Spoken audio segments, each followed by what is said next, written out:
अशा प्रकारची सुंदर कथा आणि कीर्तन श्रवण करत आहोत। आजची सेवा या वाटेनं माझ्यासारख्या एका छोट्याशा सेवकाचा या ठिकाणी सेवा करण्याचा मनोदय होता, भाग्य होतं, परमेश्वराची कृपा होती। त्या योगाने आपल्या सगळ्यांच्या सेवेचा योग आहे। या प्रसंगी उपस्थित मृदंगाचार्य आदरणीय हरिभक्तीपरायण वैभव महाराज, गायनाचार्य आमच्या सोबत आलेले विजयजी महाराज गाडेगावकर, आमचे आदरणीय हरिभक्तीपरायण शेलार महाराज आहेत, आमचे बाबा आहेत।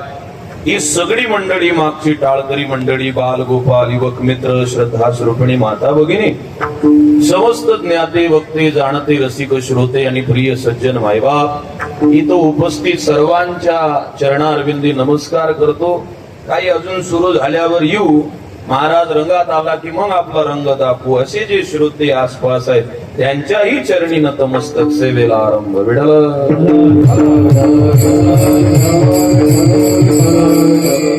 मला आज खूप आनंद झाला। एक तर वक्ते अविचल आहेत आणि आमचं सौजन्य घेणारी सुद्धा अचल आहे। चालणारे माणसं जगामध्ये खूप झाले, पण चालता चालता कुठेतरी वृत्तीला अचल करायचं असते, अविचल करायचं असते, निश्चल करायचं असते। हे विसरून गेलेले माणसं ज्या जगामध्ये आहेत, त्या जगात आजच्या तारखेत मला दोन अविचल माणसं भेटले।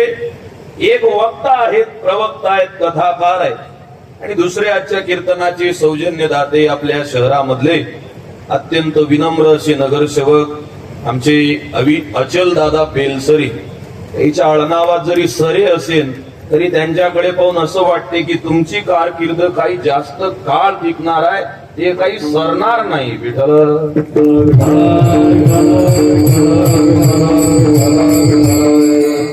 सगळे माणसं धावत आहेत, सगळ्या माणसांना कुठंतरी जायचं, पण एक कवी असं म्हणाला, जिंदगी की दौड़ में दौड़ कर आखिर करना क्या है, कर यही है जीना तो फिर मरना क्या है। सकाळी दिवस निघाला की भाकरीची शिकार करायला माणसं निघतात, जन्माचे 60 वर्ष ओलांडले की मग लक्षात येते आपण भाकरीची शिकार करायला निघालो होतो, पण भाकरीनंच आपली शिकार केली। सकाळी दिवस निघाला की माणसं कामावर जातात, त्यांना असं वाटते आपण काम करतो, पण काही दिवसांना असं लक्षात येते की काम करता करता आपणच बेकाम झालेले आहोत, काम काही झालेलं नाही। काही माणसं सकाळी दिवस निघाला की कार्याला आरंभ करतात, पण जन्म सरून गेला तरी ते कार्य काही ठिकाणावर लागत नाही, कारण ते नुसते धावत असतात। जसं एखादा प्रवासी एसटी मध्ये बसला, आता प्रवासी म्हटल्यापेक्षा तुम्हीच बहुसंख्या आणि तुम्ही लाडक्या बहिणी आहे, या महिन्याचा कोणाचा पगार थकबाकी असला तर कीर्तन झाल्यावर अर्ज द्या माझ्याजवळ, मी देतो साहेबाजवळ। विठ्ठल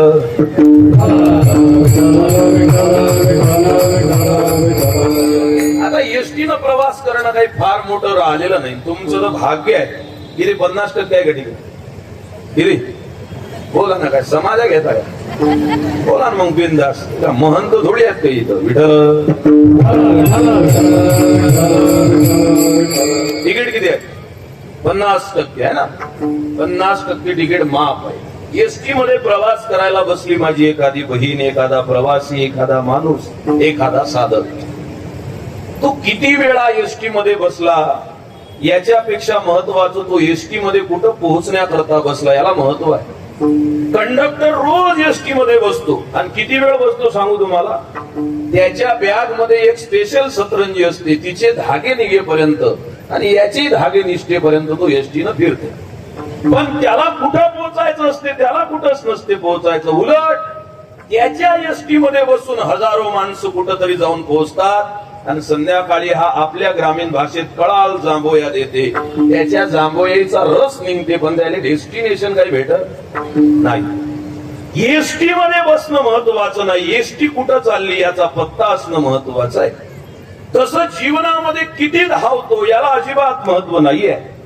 सकाळी दिवस निघाला की आता शहरामध्ये तुमच्या अकोटमध्ये आल्या काचाच्या बिल्डिंग आणि त्याच्यावरती मॉर्निंग वॉक करणारे, वॉकिंग करणारे, रनिंग जागच्या जागी करणारे लोक, आजकाल सगळेले झिरो फिगर व्हायचं आहे, सगळेले गरम पाणी प्यायचं आहे, सगळेले सकाळी गरम पाणी प्यायचं आहे, 6 वाजता वॉकिंगला जायचं आहे, तिकडून येऊन निंबूचा चहा प्यायचा आहे आणि 5 वाजता 3 वडापाव धाब्याचे आहेत. कसं काय होईन आपलं विठ्ठल?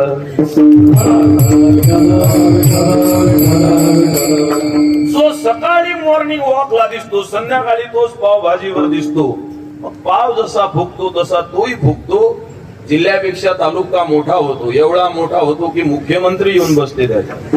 द्यायले समजलं, द्यायले धन्यवाद. बाकीचे जेवण करून जा विठ्ठल.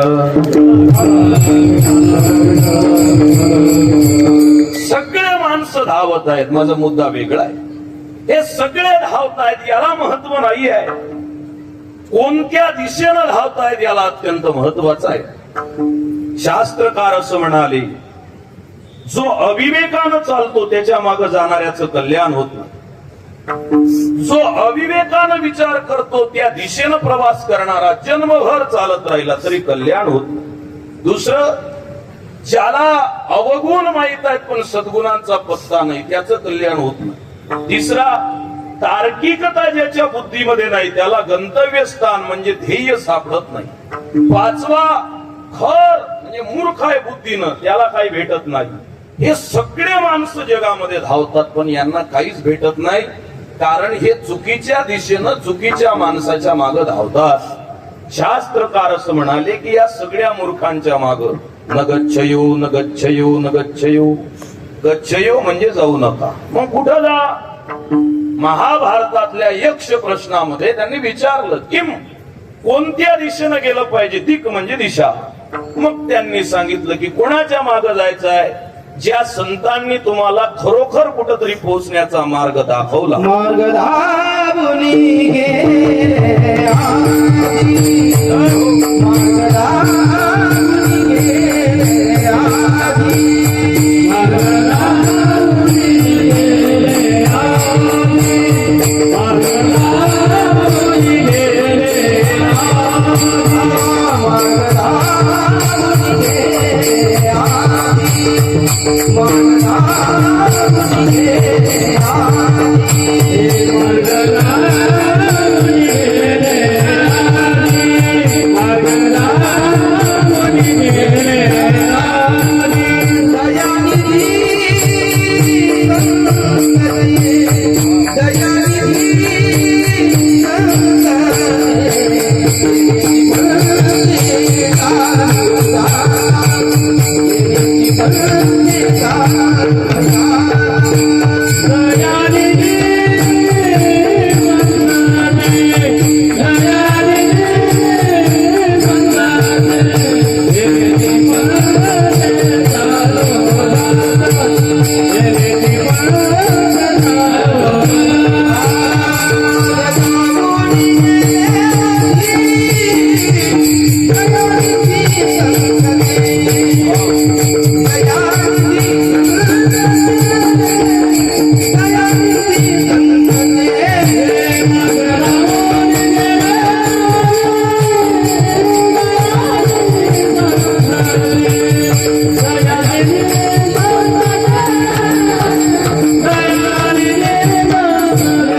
संत त्यांच्या मागे चला. का चला? त्यांच्या मागे गेलं की वृत्तीचा गुंता निसटून जातो. न पडी गुंता कोठे काही, कोणत्याही ठिकाणी उभे राहिले तुमच्या वृत्तीमध्ये गुंता होणार नाही, विचाराचा गुंता होणार नाही. जिथे पोहोचायचंय तिथला प्रवास सुखर होईल. महाराज, आम्ही साधे माणसं, सोमवार वेस मध्ये राहतो, मंगळवार वेस मध्ये बाजार करतो, बुधवार वेसले रस्सा पेतो, गुरुवारी गजानन बाबा जोड जातो. आम्हाला काही हे समजून नाही राहिलं की बा गुंता म्हणजे काय. साधी गोष्ट, जीवन ज्याच्या करता भेटलं त्याचा पत्ता फक्त संतांकडे आहे. तुम्ही सगळ्या लोकांना पहा. माऊली ज्ञानोबा एवढं गोड बोलले, तरी तनु मनु जीवे चरणासे लागावे आणि अगरबता करावे दास्य सखोड. का करावं? ते ज्ञानाचा कुरठा, जे ज्ञानाचा कुरठा आहे ना, कोठार आहे, वेअर हाऊस आहे, ते स्वाधीन करते सुबटा.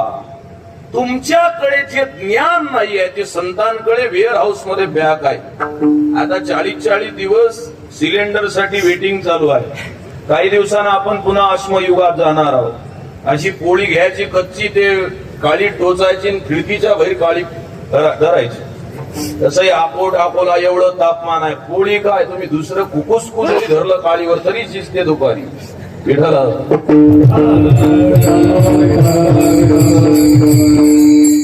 हे सिलेंडरचा तुटवडा आहे. कोणासाठी आहे? सो महिन्याला 990 रुपये 92 रुपये किती आहे मला माहित नाही. आम्ही लोकांच्या सिलेंडरवर जेवण करतो म्हणून जेवढे 1000 रुपये तुम्ही भरता, 1200 भरता, त्याच्यासाठी तुटवडा आहे. पण कोणाकडे तुटवडा नाही? ज्याच्याकडे वेअर हाऊस आहे अकोल्यामध्ये त्याच्याकडे अजिबात तुटवडा नाही, त्याच्याकडे कमतरता नाही, त्याच्याकडे काहीच नाही. का नाही? आपल्याजवळ 1 सिलेंडर आहे, त्याच्याजवळ 3000 सिलेंडर आहेत. तसं आपलं सिलेंडर संपलं विचाराचं की वेअर हाऊस कोणाजवळ आहे? महाराष्ट्रातलं सगळ्यात मोठं वेअर हाऊस माऊली महावैष्णव ज्ञानोबा आहे. मी रोज कीर्तनात एक वाक्य बोलतो, ते रिपीट बोलतो. मानधन किती गय असो हे वाक्य मी बोलतो. या जगामध्ये डिग्री मिळवणारे लाखो भेटतील तुम्हाला. या जगामध्ये पदव्या संपादन करणारे, देणारे, घेणारे, तयार करणारे, सिग्नेचर करणारे, ऑथराईज करणारे, कॅम्पस सिलेक्शन करणारे लाखो भेटतील. अशा डिग्री मिळवणं काही मोठी गोष्ट नाही. मी रोज बोलतो, आय एम नॉट अळांचोट कीर्तनकार. I am MA, MPhil, NET, SET, MBA, NDDY, BJMC, gold medalist of Oxford of the East and also senior professor of linguistic science. 1.5 लाखाचा माणूस मी बनू शकतो. एवढ्या डिग्र्या घेतल्या म्या. तुम्हाला मी मोठा कीर्तनकार वाटलो पाहिजे म्हणून नाही घेतल्या, तुम्ही टाळ्या वाजवल्या पाहिजे म्हणून नाही सांगितलं. एवढ्या 13-14 डिग्र्या मिळवल्या मी आउटस्टँडिंग मध्ये, ओ मध्ये, क्लास फर्स्ट क्लासच्या वरचा क्लास त्याच्यामध्ये 13 डिग्र्या. सगळ्या डिग्र्या मिळवल्यावर माझ्या लक्षात आलं, महाराज 13 नाही 13,000 डिग्र्या मिळवा तुम्ही, माऊली महावैष्णव ज्ञानोबरायांच्या एका अक्षराची बरोबरी आपण करू शकत. त्यांना ज्ञानेश्वर महाराज. माऊलींनी काय केलं? अरे ज्ञानी माणसं कमी आहेत. आता माझ्यासोबत चला, सोमवार वेस पासून तर भुलजा भुलई चौक आलो. इच्छा होय ना तो मी मॅप पाठ करूनच येत असतो.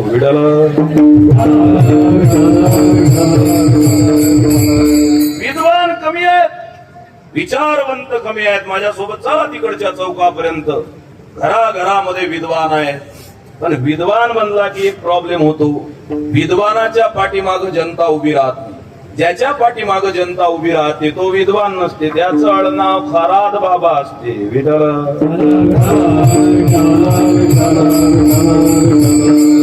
विद्वानही आहे, जनताही पाठीशी उभी आहे, याच्यात नवल नाही. विद्वान आहे, जनता पाठीशी उभी आहे. सगळ्यात महत्वाचं, डोळ्यापुढे गाडी, बंगला, नोकर चाकर, पैसा, पद, प्रतिष्ठा हे नाही आहे. डोळ्यापुढे पंढरीश परमात्मा उभा आहे. आणि हात कुठे आहेत? ज्ञानोबारायांबद्दल बोलतो. हात कुठे आहे? ज्याला कोणी विचारायला तयार नाही त्याला रस्ता दाखवण्याकरता हात आसुसलेले आहेत. मिळविली माने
शब्दामध्ये सांगता येत नाही.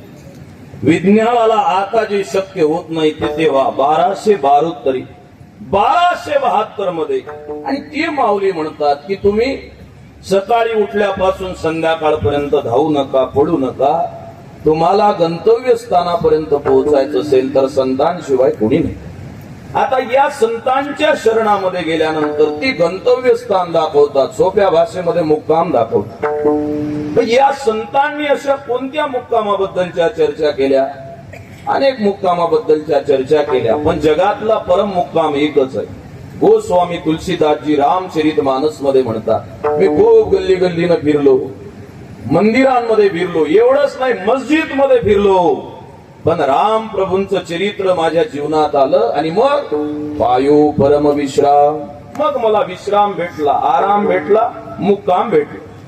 त्या मुक्कामापर्यंत जाण्याकरता संत आपल्याला काही उपदेश करतात. महाराज, आम्ही का मुक्कामावर जाण्याची तयारी करत नाही?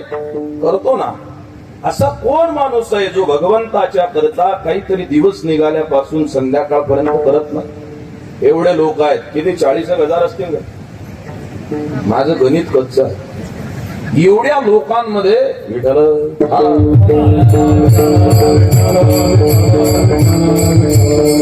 एवढ्या लोकांमध्ये असा कोण माणूस आहे ज्यानं जन्म झाला तेव्हापासून तर आतापर्यंत एकही वेळ देवपूजा केली नाही? हात वर करा. यंदाचा भारतरत्न खाली आहे तर पाठवतो तुमचा फॉर्म.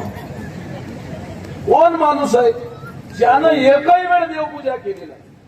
काही काही जणांचं ठरलेलं आहे, 6 महिने तू कर, 6 महिने मी करतो. आणि सगळ्यात जास्त भुर्दंड जर देवपूजेचा होणार असेल तर होणार आहे तुमच्यावर आहे. कारण की तुम्हाला माहित आहे पुण्या देवाला कशा पद्धतीनं न्हाणायचा. तुम्हाला माहित आहे पूजा कितीही मोठी असो तिला कमी बजेटमध्ये कसं बसवायचं. बाया देवपूजेले सुपाऱ्या आणतात. हा हा हा. बाईनं जे सुपारी आणली भटजीबाच्या पुढे ठेवली, त्या सुपारीले डोळे नसतात, पण त्या सुपारीतून 2 अया बाहेर येतात आणि त्या भटजीवर मोठे डोळे करून पाहतात. कधी कधी तर तुमच्या सुपाऱ्या पाहून असं वाटते की देवच तुमची सुपारी देणारा एक दिवस. विठ्ठल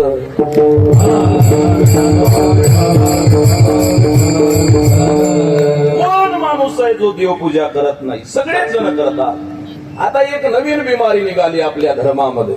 स्टँडर्ड माणसं झाले, 12वीत 47% पडले की ते इंग्लिश मध्ये बोलतोय. This is a false country. It is not our mind, my business none. त्याला गावातला साधा माणूस विचारते, मला हे समजत नाही बाबा, मराठीत सांग. पण तो म्हणते या जगात देव घेऊ काही नाही. हे महाराज लोकांची रोजगार हमी योजना आहे, पोट भरायचे धंदे. जो देव नाही म्हणते का नाही त्याच्यासारखा नास्तिक आस्तिक जगामध्ये कोणी नाही. जो देव नाही म्हणते याचा अर्थ देव आहे हे त्याला माहित आहे. काही ना काही वस्तू अस्तित्वात असल्याशिवाय तिला नाकारता येत नाही. महाराज, मी जर म्हटलं की इथं हे माझी नॅपकिन नाही, हे नॅपकिन नसताना मी म्हणू शकत नाही नॅपकिन इथं अस्तित्वात नाही. हे अस्तित्वात कधीतरी असते याचा पत्ता असते. मग मी म्हणतो की कधीतरी होती, आता सध्या नाही. समजलं तर पहा, नाही तर मी व्हॉट्सअपची जोक सुरू करतो मग 5-10 मिनिटांनी. आता तेच चालू आहे ना. आहे ते मसाले भेटून राहिले तुम्हाला भाजीले, आणि कीर्तनकारायले आहे ते मसाले भेटून राहिले युट्यूबले. विठ्ठल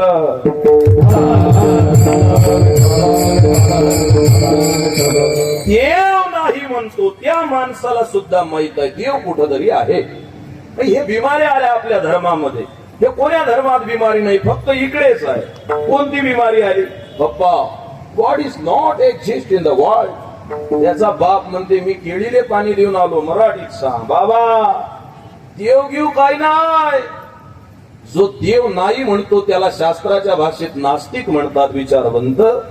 तो नास्तिक जरी असेल तरी तो देवपूजा करतो. कसा करतो? माऊली महावैष्णव ज्ञानोबा म्हणतात श्वास घेणं हे कर्म करणं ही सुद्धा देवपूजा आहे. त्याला माहित नाही. 2 शायर होते.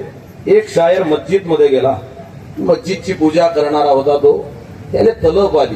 तंबाखूवाल्याला तलप आली का नाही, तो चौरंगाच्या खाली भागवताच्या खाली तंबाखू घालते तिथंही घोटते. लय कलाकार निघाले. आता जरा सावधान व्हा. कोणाले महाराज म्हटलं की नाराज व्हा लागते. विठ्ठल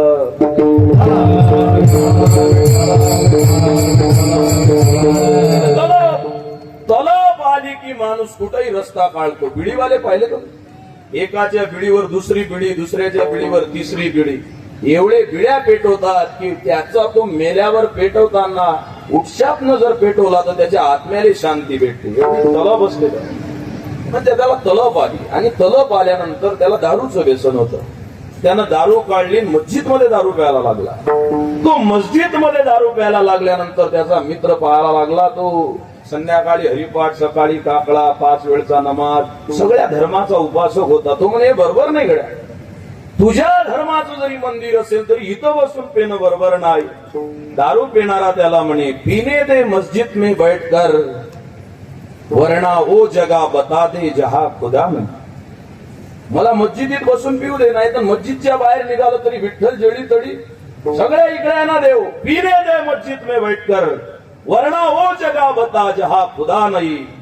मग त्यानं त्याला उत्तर दिलं. तो म्हणते काफिर के घर में जाकर पी, वहा खुदा नाही. मग एक तिसरा शायना आला. तो म्हणे तुझे 2-4 पुस्तकं अभ्यास झाला. काफिर के भी घर में जाकर आया हूं मैं, उसके दिल में भी खुदा है लेकिन उसको पता नहीं. विठ्ठल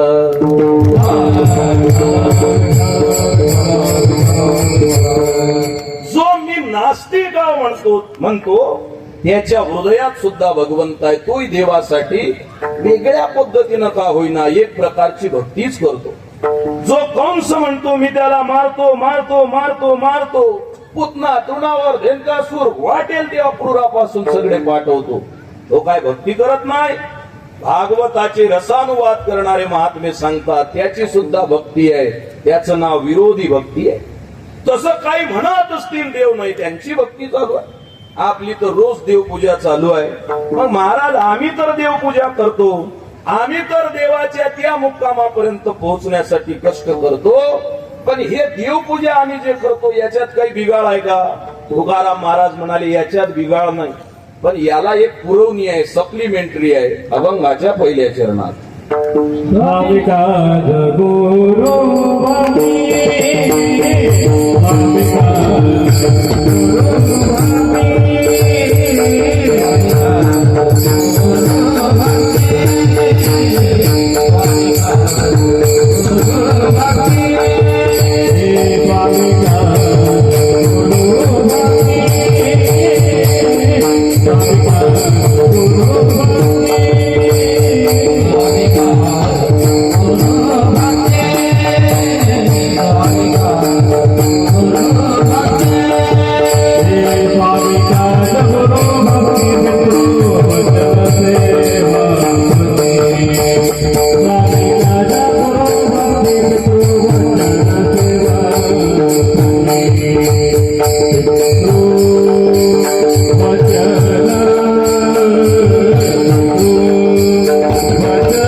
काज गुरु भक्ती.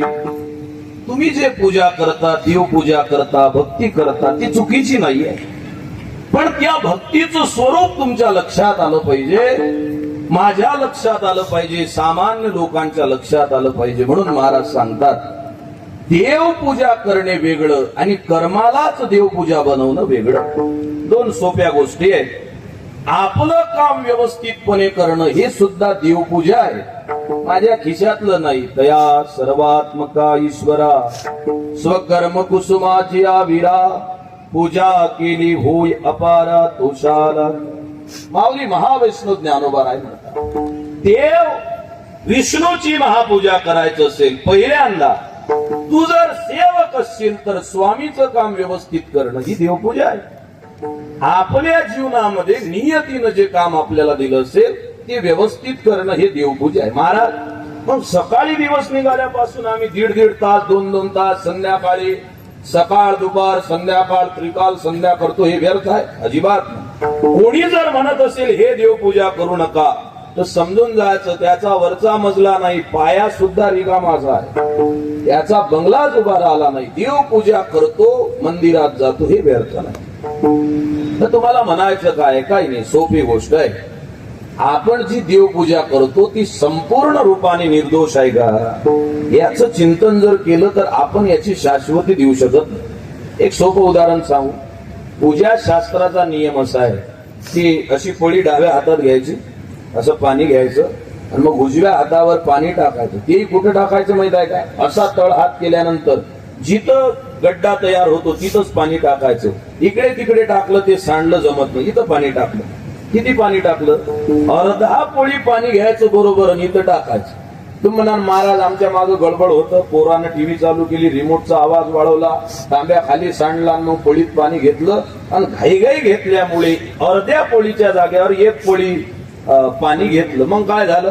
काहीच नाही. पूजा शास्त्र असं सांगते जर अर्ध्याच्या जागेवर एक पोळी तू जर पाणी घेतलं तर पाणी हातात घ्यायचं पुण्य भेटत नाही तुला, दारू हातात घ्यायचं पाप बसते तुझ्या डोक्यावर. या रातभर मीटिंग आता सगळं भेट जा मध्ये विड.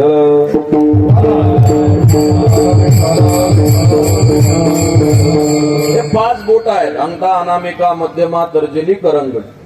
कोण्या बोटानं कोणाले कधी टिक्का लावावं याचं शास्त्र आहे. त्या इचुकाट्यात मी जात नाही, पण असं तुम्हाला सांगणारे महाराज दिसतील, शास्त्र दिसतील, पुस्तकं दिसतील. या बोटानं कोण टिक्का लावावं, कधी टिक्का लावा.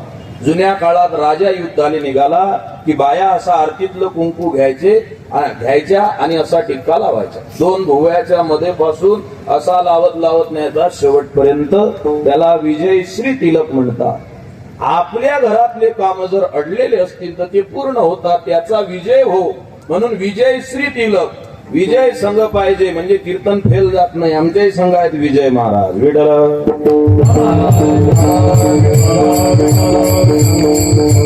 याचा विजय व्हावा, विजय श्री तिलक असा अंगठ्यानं लावायचं. आता आजच्या जमान्यातल्या लोकांना माहित आहे का विजय श्री तिलक? तुम्ही बोला ना. काय नगर परिषदची मीटिंग घेता का? पहिले बोला ना मग बिंदास. माहित आहे का? नाही. परवा मी एका जागेवर कीर्तनाला होतो. साखर कारखान्याचे मालक सौजन्य दाते होते. साखर कारखान्याचे मालक म्हणजे महाराज हे लय मोठे साखर कारखान्याचे मालक आहेत. बरोबर. मग ते तुमचं सौजन्य त्यांच्याकडे आहे, ते तुम्हाला टिक्का लावते. ते आले आपलं गजर झाल्यानंतर टिक्का लावायला. पहिले ते हेच समजे नाही की 5 बोटातल्या कोणत्या बोटानं महाराजले टिक्का लावावं का भुक्का मारावा, काही समजे नाही. आता ते सौजन्य दाते होते. मग इकडून तिकडून त्यानं असा टिक्का घेतला आणि मला लावला. आता या बोटानं कुठेही टिक्का नाही चालत. हा माणूस मेला की 10व्या दिवशी चालते फक्त, त्याला 10व्याचा टिक्का म्हणते. हे बोट 2च लोकांच्या कामाचा. एक तर माणूस मेला तर 10व्या दिवशी, नाही तर जो पंक्तीत अजिबात वाढत नाही पण बुंदी तिकडे न्याले भाजी इकडे आणाले म्हणून याले बांडा बोट म्हणते. विठ्ठल म्हटलं आपले सौजन्य दाते हरिनामाचं काम करतात, लावलं. मग आता या बोटानं टिक्का लावल्यामुळे त्याच बोटाला काही भुक्का उरला होता. मग तो भुक्का कायले पुसावते ना, माझ शर्टाले पुसला नाही. अरे ज्या माणसांना आजच्या काळातल्या हे समजत नाही की ज्याने टिक्का लावतो त्याच्या शर्टाले पुसत नसतात, त्या देशामध्ये विजयश्री तिलक कसा लावावं समज नाही का? नाही. या बोटानं टिक्का चालत नाही, या 3ऱ्या बोटानं काही ज्ञान लावतात, हे जमत नाही. याचं एकट्याचं सरकार येतच नाही, याले पाठिंबा पाहिजे युतीचं सरकार. पोरानं पोरगी पसंत केली, पोरीनं पोरगा पसंत केला. हे शेवटचं बोट. माता भगिनी तुम्ही ऐका, प्रदीप महाराजचं ऐकता का नाही? तुम्ही ऐकून घ्या. हे जे करंगळी आहे हे अशी दूर ठेवतात शायने माणसं पूजा करताना. का तुम्ही कितीही चांगली पूजा केली, या करंगळीचा स्पर्श जर बाकीच्या बोटाईले झाला पूजा करताना, केलेली पूजा निष्फळ होते. हे बोट कोणाच्याच कामाचं नाही, ते फक्त कॉन्व्हेंट वालेच्या कामाचं. Teacher may I go to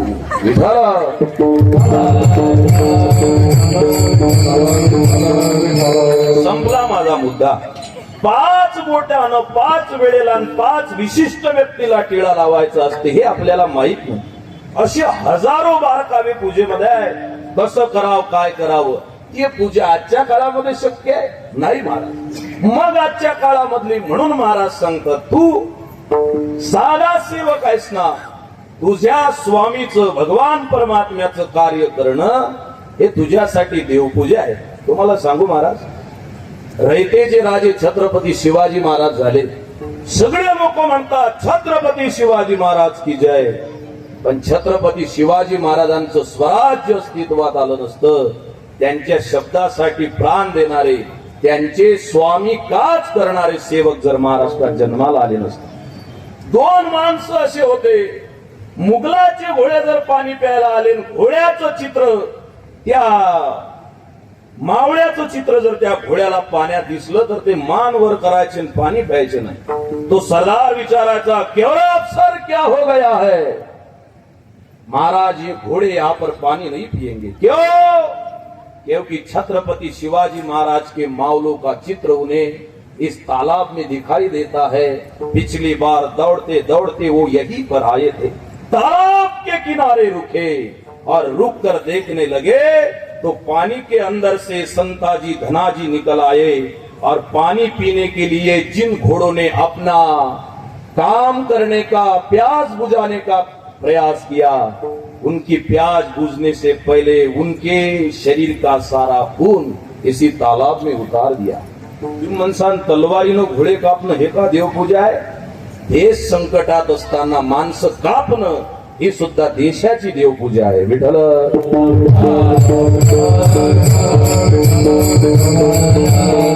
काय केलं त्यांनी? स्वामी काच केलं. फक्त ज्यांचा फोटो सगळ्यात मोठा आहे पत्रिकेवरती, मर्यादा पुरुषोत्तम प्रभू श्री रामचंद्र भगवान यांच्या कार्याला, जीवनाला, अवताराला जीवन समर्पित हनुमंतरायांनी काय केलं महाराज? अरे खाते वाटप झाला तेव्हा सगळेले बक्षीस भेटले. जो मेन कॅबिनेटचा हकदार होता त्यालाच मागच्या रांगेत बसवलं. कोणीतरी म्हणे पाहो, जो त्याचं सगळं काम करते त्याचंच नाव नाही कार्यक्रमात, काय फायदा? सीता मातेनं स्वतःच्या गळ्यातला हार काढला, दिला, हनुमंतरायांनी फोडला. हे पटापट ऐकत जा. बिटवीन 2 लाईन्स कथा ऐकल्यापेक्षा त्याच्यामध्ये आपली व्यथा कुठं दुरुस्त होते त्याच्यावर ध्यान देत जा. फोडले म्हणे. बाजूचा म्हणे पाहो, ज्याले अक्कल नाही त्याला SBI खातं काढून देऊन काय फायदा? हा जिल्हा मध्यवर्ती सहकारी बँकेतच बरोबर. हनुमंतरायांनी फोडलं. लोक चिडवायला लागले. सीता मातेनं विचारलं का तुम्हाला एवढे सगळे जगामध्ये विद्वत्ता पूर्ण लोकांचे दाखले भेटतात, तुम्ही बुद्धिमत्ता वरिष्ठ आहात, तुम्हाला हे मनी समजत नाही? वाल्मिकी रामायणामध्ये संस्कृत मधून हनुमंतराय बोलले हे सांगा लागते. काही काही म्हणते हनुमंतजी माकड होते. तुझ्या बाप अशी माकड. आमचे बाप वानर या शब्दाचा अर्थ विशेष शक्तीने युक्त वानर आहे. हे शेफ्टी गिफ्टी डोक्यातल्या डिप्या दुरुस्त करा, अर्थिंग फेज न्यूट्रल ओके ठेवत जा. ही शेफ्टी गिफ्टी दाखवणं चालू आहे. ते प्रतीक आहे फक्त. एखादं पोरग सकाळी दाढी करायला निघालो आपण, ते पोरग संघ येते, त्याला दाढी नसते, त्याला काहीच नसते, पण ते बापाले म्हणते माय तोंडाले फेस लावा मी दाढी करतो.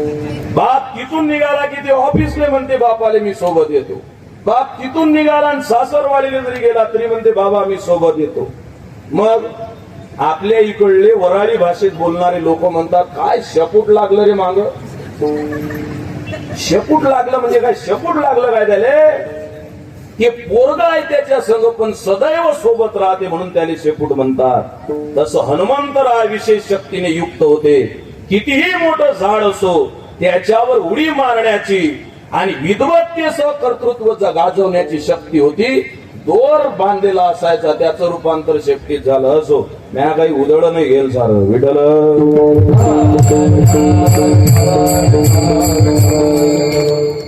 सीता मातेनं विचारलं रत्नाची ओळख नाही? वाल्मिकी रामायणामध्ये हनुमंतराय म्हणतात, गोस्वामी तुलसीदासजी लिहितात, संस्कृत मधून बोलले हनुमंतजी, राम रत्न महम जानते न जानते रत्न अन्यथा. माते मला सगळ्या रत्नांची ओळख आहे, पण हृदयाच्या काळजाच्या कप्प्यामध्ये एकच रत्न आहे, त्याचं नाव राम प्रभू. ओ ज्योती बने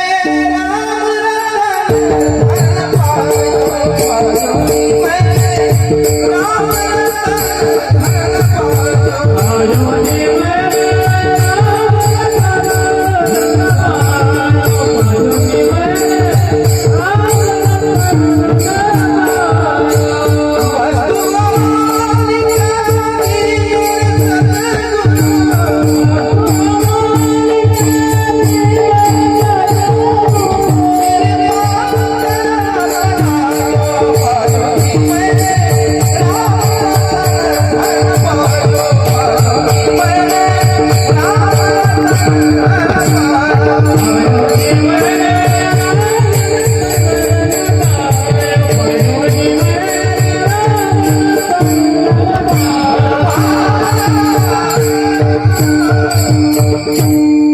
सगळ्यात मोठं धन आम्हाला भेटलं, दुसरं काही नको आम्हाला, याला स्वामी काज म्हणतात. त्याच्यानंतर गेल्या 450 वर्षाच्या इतिहासात आपण आलो. हनुमंतरायांनंतर छत्रपती शिवाजी महाराजांच्या मावळ्याने काय केलं महाराज? काही नाही केलं. हर हर महादेव म्हणायचं आणि शिवाजी महाराजांना महादेव समजून ते हरले नाही पाहिजे म्हणून स्वतः आयुष्य हरलं तरी चालेल, पण सैनिकासारखं उभं राहायचं. 5 फुटाची काळी, एक सगळी भाकर, मिरचीचा ठेचा, सगळ्या कांदा, एवढा हार घ्यायचा आणि वाघासारखी डरकाळी फोडायची. सांगू तुम्हाला 2 मिनिटांमध्ये. गोवळकोंड्याच्या कुतुबशाच्या भेटीला छत्रपती शिवाजी महाराज निघाले. पालखीच्या भोयांनी पालखी उचलली, पावला माग पाऊल, पावला माग पाऊल चालत राहिले. अचानक सकाळची दुपार झाली, दुपारची संध्याकाळी झाली, पण पालखी थांबली नाही. संध्याकाळी किर्रच्या दाट जंगलामध्ये पालखी आली. पालखीचे भोई अचानक थांबले. शिवाजी महाराजांनी पडदा उचलला आणि विचारलं, काय रे, काय झालं? एक मावळा पुढे आला. त्यानं पूर्णिसाद घातला, मुजरा केला आणि सांगायला लागला, महाराज, ज्या गोळकोंड्याच्या कुतुबशाच्या भेटीला आपण चाललो ना, तो बादशाह आपल्या भेटीला जंगलात आला. एवढ्या संध्याकाळी. हो महाराज. खाली उतरले, दोघांची भेट झाली.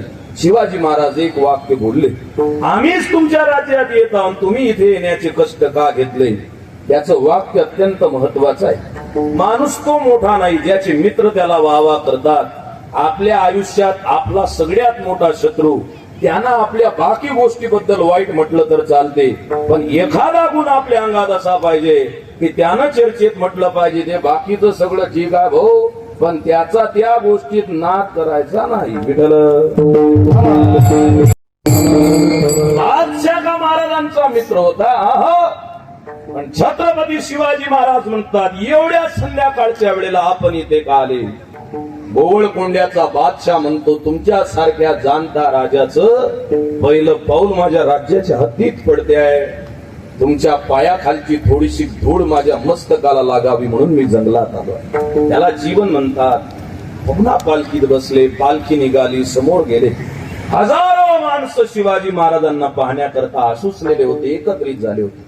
गोवळकोंड्याच्या बादशाहनं संधी साधली, संपत्तीचं प्रदर्शन केलं. का वाजत असल्यामुळे पटपट दरवाजे उघडले त्यानं. पहिला दरवाजा हिरे माणिक मोती, दुसरा दरवाजा तोप गोळा बारूद, तिसरा दरवाजा पांढरे घोडे काळे घोडे, चौथा दरवाजा रात्रभर एखाद्या माणसानं दारू प्यावी, सकाळी त्याची लाल बुंद आग डोळ्यामध्ये नशा म्हणून उतरावी. तसे हत्ती, एका हत्तीला बांधण्याकरता 6 साखळ दंड. आणि शेवटी विचारतो, महाराज आहेत का तुमच्याकडे असे हत्ती? अरे बाबा, इकडे घोडेले खाले चारा नाही, पण स्वाभिमानी माणसं कधी नेबडत उत्तर देत नसतात. शिवाजी महाराज हसले आणि म्हणतात, तुमच्यासारखे बलवान हत्ती तर माझ्या स्वराज्यात नाही, पण तुमच्या बलवान हत्तीला गारद करेल अशा 10 हत्तीची ताकद असणारा एक मावळा मात्र माझ्या स्वराज्यात आहे. गोवळकोंड्याचा बादशाह हादरला, पण तो कुत्सित होता. तो म्हणे, असं पाठवा तुमचा मावळा, आमचाही हत्ती पाठवतो. शिवाजी महाराज विचारात पडले. आजूबाजूला पाहिलं, 24 वर्षाचा तरुणाबाण पोरगा. त्याला कोपर खडी लावून विचारलं, जातो का, भिडतो का, लढतो का? त्यावेळेला तो महाराजांना मुजरा घालून म्हणतो, महाराज, जातो, भिडतो, लढतो, आणि तुम्ही म्हणाल तर स्वराज्यासाठी मरतो सुद्धा. 24 वर्षाचा पोरगा पुढे आला. हत्ती पुढे मावळा पुढे दोघांमधलं अंतर कमी झालं. साखळदंड बांधलेल्या हत्तीनं फुटकार टाकले, कारण त्याच्या पाठीवरचे साखळदंड काढलेले होते. शेपटीवर केली, मावळ्याला उचललं सोन्यामध्ये, गर गर गर गर फिरवलं. पुन्हा लोकांनी गच्च डोळे मिटून घेतले. आता शिवाजी महाराजांचं काही खरं नाही, याचं डोकं फुटेल, रक्ताच्या थारोळ्यात हा पडलेला असेल. आता शिवाजी महाराजांच्या ही प्रतीचं काही खरं नाही. पुन्हा हत्तीनं फुटकार टाकले, पुन्हा मावळा उचलला, गर गर गर फिरवला. हजारो माणसांचे गच्च मिटलेले डोळे उघडण्याची क्षमता होत नव्हती, तयारी होत नव्हती, हिंमत होत नव्हती. कानामध्ये गरगर आवाज यायला लागला. 3-4 मिनिटानंतर लोकांनी हिंमत एका जागेवर आणून डोळे उघडले. मावळ्याचं डोकं फुटलेलं नव्हतं, हात तुटलेला नव्हता, रक्ताच्या थारोळ्यात मावळा पडलेला नव्हता. ज्या मदमस्त हत्तीनं त्याला गरगर फिरवलं होतं, त्या हत्तीची सोंड तुटून एकीकडे पडलेली होती. हत्ती मरून दुसरीकडे पडलेला होता आणि तिसरीकडे रक्तानं माखलेली तलवार घेऊन 24 वर्षाचा मावळा उभा. ओवळ कोंड्याच्या बादशानं पाहिलं, सिंहासन सोडलं, धावत धावत आला, पाठीवर शाबासकीची थाप द्यायला लागला. त्या मावळ्यानं त्यांचा हात तलवार फेकून हातात धरला बादशाचा आणि त्याला विचारतो, काय करतासा राज?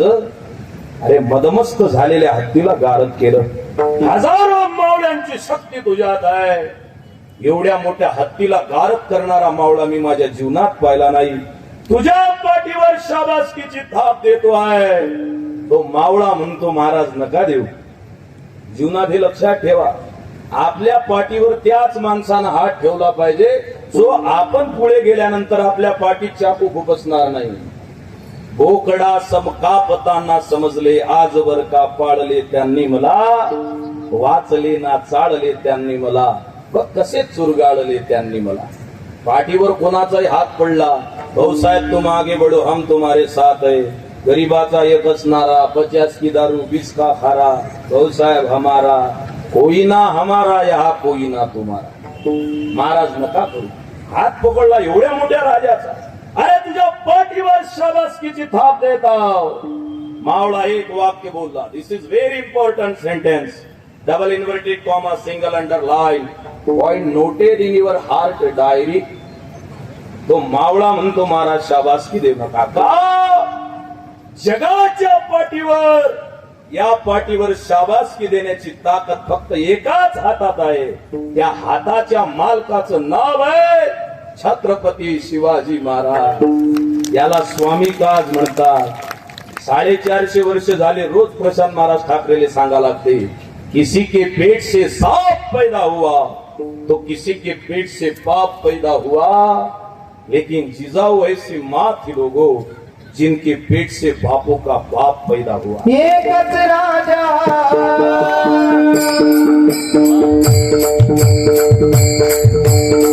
एकच राजा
माझ्या मंगळवार पेटवाले सारखा आवाज देऊ, जोरात आवाज द्या.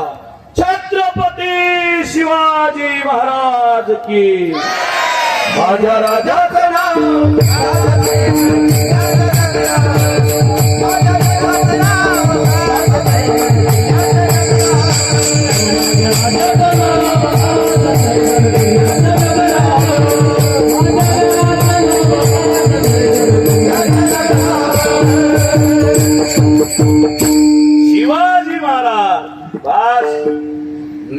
घेतलं तर माणसाच्या रक्तात गरमी तयार झाली पाहिजे. माझ्या कीर्तनात होता 15 दिवसाच्या अगोदर एक माणूस म्हणे मला काही फरक नाही पडत, तुम्ही शिवाजी महाराज केलं, अंगातलं काही रक्त खवळलं नाही, काटे उभे राहिले नाहीत. म्हटलं अकोल्याले जाय तू आणि संदीप अरसळची भेट घे अर्जणमध्ये. तो त्वचा रोग तज्ञ आहे, तुझी त्वचा बेकाम झाली, प्लॅस्टिक झाला तो. शिवाजी महाराज म्हटल्यावर ज्याच्या अंगातलं रक्त उड्या मारत नाव जरी उच्चारलं तरी मैदानावर एखाद्या घोड्यानं मुसंडी मारावी, तसं धमन्यांमधलं रक्त उड्या मारत. हे स्वराज्य कोण तयार केलं? तेली, माळी, कुंभार, चांभार, महार, मातंग, पाटील, धनगर, देशमुख, आदिवासी, कोरको 18 पगड जातीचे लोक एकत्रित केले. जात, धर्म, पंथ, पक्षाच्या पलीकडे त्यांना स्वामी निष्ठा शिकवली, त्यांनी स्वामी काज केलं. ते सांगत बसलं तर रात्र होईल, ते स्वामी काज. हनुमंतरायांनी केलं स्वामी काज. स्वामी काज गुरुभक्ती कोण केली? माऊली महावैष्णव ज्ञानोबारायांनी. ज्ञानाचा सागर आहेत माऊली, पण ते माऊली म्हणतात मला काही समजत नाही बाबा, एरवी तरी मी मूर्खू. माऊलींची होऊया. जरी जाहला अविवेकू तरी संत कृपा दीपकू सोजवडू असे, म्हणून जाणते नो गुरु भजिजे, तेने कृत कार्य होईजे, मूळ सिंचने सहजे, शाखा पल्लव संतोषती. ज्ञानेश्वरी मध्ये तुम्ही अहो हे सगळे जे सन्मानाचे शब्द आहेत ते निवृत्ती महाराजांकरता एवढी गुरुभक्ती माऊली म्हणतात लेकरासारखा आमचा सांभाळ गुरूंनी केला आणि आम्ही त्या गुरुसाठी काहीही करेल, जीव सुद्धा दे. माता भगिनी तुम्हाला समजावं म्हणून सांगतो. आता ती बंद झाली प्रथा. लेकराची 6 महिन्याच्या लेकराची आंघोळ करायची असली कशी करत होते पहिले, आताही करतात खेड्यापाड्यात, तेवढंच चांगलं आहे. कशी करायची? असे लुगडं म्हातारी व्यवस्थित करायची, पाय लांब करायचे आणि मग पोराचे दोन्ही हात घ्यायची, त्याला उलट झोपवायची, तेल घ्यायची मस्त, डोक्याच्या शिरापासून पायाच्या नखापर्यंत तेल चोळत आणायची आणि तेल चोळत आणलं मग उलट करायची. मग डावा हात उजवा पाय, उजवा हात डावा पाय, सरका उलटा, मग कडक गरम पाणी हे घेऊन त्याच्यात टाकायची, पुन्हा लगडायची आणि मग पोरगा असा टावेला उचलला, पुसपास केला, त्या लेकराले पाळण्यात टाकलं की 1.5 मिनिटाच्या अंदर पोरग झोपे. एवढं तर झोपीच्या गोळी नाही झोपत नाही. झोपलं पोरग की मग म्हातारी चंचितला तंबाखू काढेन, शकुंतला पंचफुल आले म्हणे माय माना तू थकला होता, मुटकून झोपला तो, आज झोपवला होतो कायचा थकला होतो, आज थकवला पुढे. तो झोपीतून उठला की मग म्हातारी तुपाचा दिवा लावला की त्या दिव्याची काजळी डब्बीत काढलेली असायची, ते काजळी म्हणजे काजळ अशी त्याच्या डोळ्याला लावायची. मी माझ्या 82 वर्षाच्या म्हाताऱ्या आजीला विचारलं, आजी हे काजळ कोण लावा लागतात? म्हणे बाबा त्यानं माणसाचे डोळे मोठे मोठे साजरे दिसतात, मोठेपणी भज्याकडे पाच जिलबी माग्याचं काम नाही राहत. काजळ लावलं डोळेले तर हा चर्मचक्षू म्हणजे मासाचा डोळा शोभून दिसतो. काय शब्द आहेत माऊलींचे, शब्द अडखडतात महाराज माझे. माऊली म्हणतात अरे तुम्ही जन्माला आले तर तुमच्या मायनं तुमच्या आजीनं तुमच्या डोळ्याला काजळ लावलं, आमच्या डोळ्याला काजळ कोणा लावलं? जैसे डोळ्या अंजन भेटे ते वेळी दृष्टीसी फाटा फुटे, मग वास पाहिजे तेत प्रगटे महानिधी. मायनं डोळ्याला काजळ लावलं तर मासाचा डोळा मोठा झाला, पण माझ्या निवृत्ती महाराजांनी माझ्या डोळ्याला ज्ञानांजनम सलाकया चक्षुरम मिनितमेनम, ज्ञानाचं अंजन घातलं म्हणून माऊलीचे डोळे मोठे झाले. याला गुरुभक्ती म्हणतात.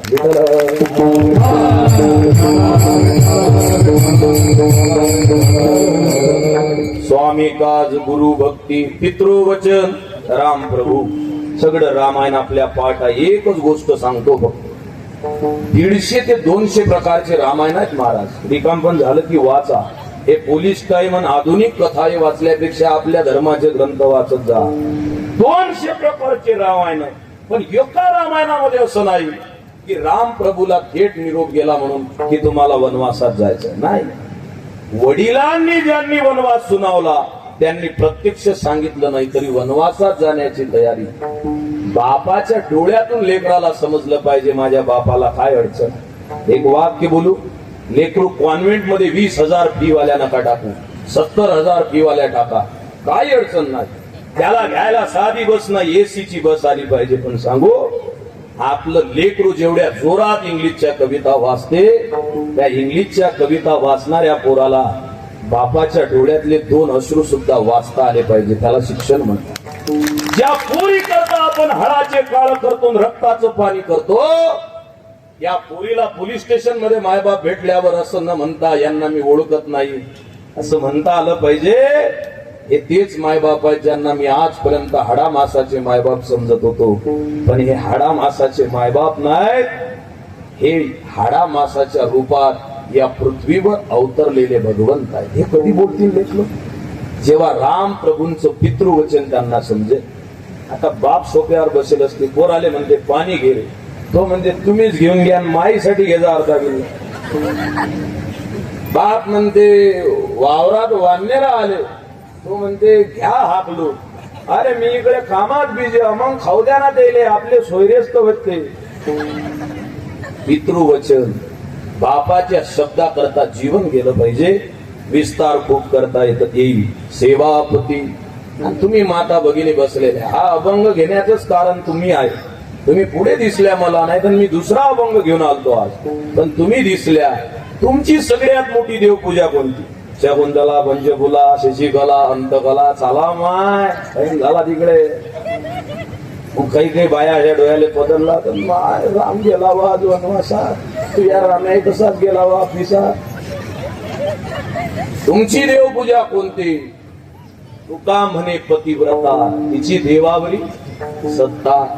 तुम्ही तुमच्या घरामध्ये, आपल्या घरामध्ये, कुटुंबामध्ये सेवापती. आणि हे तुमच्यासाठी नाही, हे पहिल्या पंक्तीत बसणाऱ्या रानबोकेसाठी सुद्धा आहे. जसं बाईनं आपल्या नवऱ्याची सेवा करणं म्हणजे महापूजा, तशी नवऱ्यानं सुद्धा आपल्या पत्नीच्या विचाराची, कक्षेची, तिच्या भावनेची कदर करणं म्हणजे देवपूजा. आज राहिलं महाराज, हा सेवा नावाची गोष्ट डिलीट झाली सेवा नावाची गोष्ट. पितृवचन, सेवापती. पहिले तर माय सांगते दिले जाताना, बाले या घरच्या पाहुण्याचं सोडून कोणाचं काही करू नको. ते म्हणजे एक खेप तिकडे जाऊ तर दे, का तरी मा बापाचं केलं मी तर त्याचंही करत नाही. आली दे इकडे, ना सासूची सेवा ना सासऱ्याची सेवा. हे सेवापती, तुमचं जीवन त्याच्यामध्ये आहे. आता माझा अत्यंत महत्वाचा मुद्दा, प्रिय सज्जन मायबाप, माझ्या प्याऱ्यांनो, एक गोष्ट सांगू. आपण फक्त सेवक आहो, आपल्या स्वामीचं काम करणं देवपूजा. समजलं महाराज? आम्ही पोरगा जर असेल तर बापाचं वचन पालन करणं देवपूजा. समजलं महाराज? आम्ही जर पत्नी असेल, पती असेल, एकमेकांची भावना राखणं, त्या दृष्टीनं वाटचाल करणं देवपूजा. समजलं आम्हाला? मग बाकीचे उरलेले जे आहेत त्याचं काय? काहीच नाही. हे 4 उदाहरणं दिले फक्त तुकाराम महाराजांनी.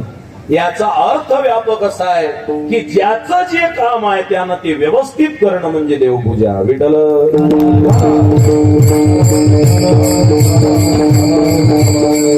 आता कोणाची देवपूजा चालू आहे या नियमाला, निकषाला जर लावलं तर, जो कीर्तनकार आहे त्याची देवपूजा कोणती? कीर्तन करणं देवपूजा. टाइम नाही पाहायला पाहिजे त्यानं. मला परवाच्या दिवशी एक जण म्हणे, महाराज लय वारकोळ झालं. म्हटलं मिनिटानं पैसे घेऊन राहिला का? लय वारकोळ झालं. आपलं काम व्यवस्थित करणं याला देवपूजा म्हणतात. एक जण कीर्तनाला आला, त्यानं कीर्तन व्यवस्थित करणं म्हणजे तो कीर्तन करून नाही गेला, या श्रीमद भागवताच्या पेंडॉल मध्ये विष्णूची महापूजा करून गेला. वातावरण बरोबर नाही, साऊंड खराब दिसून राहिला इच्छा. मी तर VIP महाराजा. एक काम करा, हात वर करा, डोळे बंद करा, भजन करा, 15 मिनिटात निपटून टाक. कीर्तनकार काय झाला मग? कीर्तनकार काय झाला? कीर्तनकार झाला ना, वाच खराब असो का डोकं खराब असो, ऐकणार आहे त्याची देवपूजा. कीर्तन करणे, मृदंगाचार्य, थाप टाकणे देवपूजा आहे महाराज. हे सगळे जे उभे दिसतात ना, हे प्रशांत महाराज ठाकरे पेक्षा इम्पॉर्टंट लोक आहेत. महाराज तुम्हाला उंचीवर दिसतो, पण हे उंची यांच्या मेहनतीची आहे. विठ्ठल.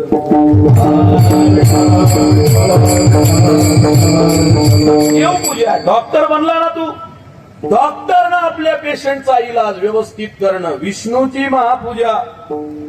अकोल्यात मी न्यू कॉटन सिटी हॉस्पिटलच्या बाजूने एका हॉस्पिटलमध्ये गेलो. गजानन महाराजचा मोठा फोटो त्याच्या दवाखान्यात. मी अंदर गेलो. अरे महाराज तुमचे व्हिडिओ पाहत असतो. म्हटलं धन्यवाद. म्हटलं तुम्ही गजानन महाराजचे भक्त आहा का? म्हणे तू म्हटलं तुमचे बाबा गिबा शेगाव जातात त्या? म्हणे हा, शेगावचा ना आमचा दूर दूर संबंध नाही. म्हटलं फोटो कसा काय लावला? माझ्याजवळ जे पेशंट येतात म्हणे ते गजानन बाबाचे भक्त आहे. म्हणजे तू काय करत? मी काय नाही म्हणे. दिवस निघाला गजानन बाबाला अगरबत्ती लावतो, एक मोठा टपोरे हार आणतो, गजानन बाबाला म्हणतो हा हार, हा पेढ्याचा डबा, हे अगरबत्ती, हे धूप, आता दिवसभर झोप. विठ्ठल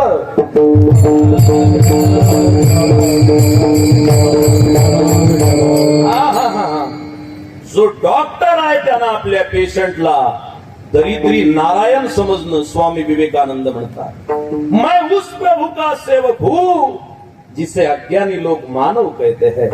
तुझ्या कॅबिन मध्ये आलेला माणूस आहे ना, तो माणूस पेशंट नाही लेका, भगवान परमात्मा आहे. त्याची सेवा बरोबर केली, भगवंताला इंजेक्शन देऊन इलाज करण्या एवढं पुण्य तुला भेटेल.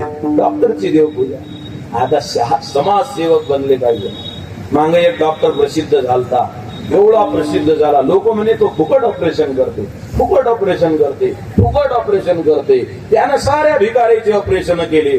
3 महिन्यानं माहीत झालं तो ऑपरेशन करत जाय, त्याची किडनी काढून अमेरिकेत नेऊन एक किडनी 3 लाख आली केली. डॉक्टरची देवपूजा, पेशंट तपासणी. मास्तर केलं, मुले शिकवण्यात ठेवला मास्तर. ग्रामगीता नावाच्या युग ग्रंथात राष्ट्रसंत तुकडोजी बाबा लिहितात, त्यानेच केला दुर्व्यवहार. शिक्षकाशीच शिक्षण जरूर ऐसे झाले.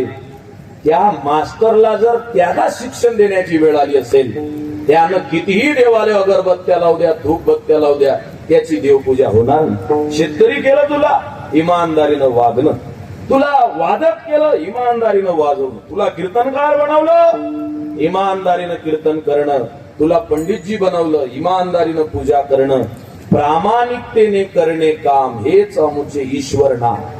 हे माणसं पाहिले तुम्ही? 250 रुपये रोज आहे द्यायला.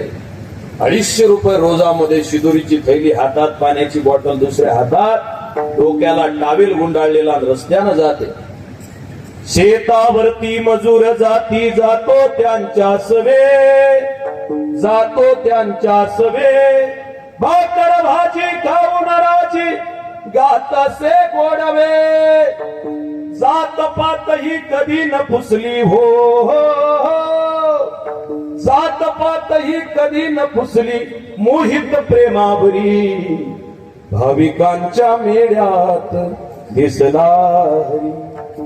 विद्वानांच्या पुराणिकांच्या आश्रयासही नाही.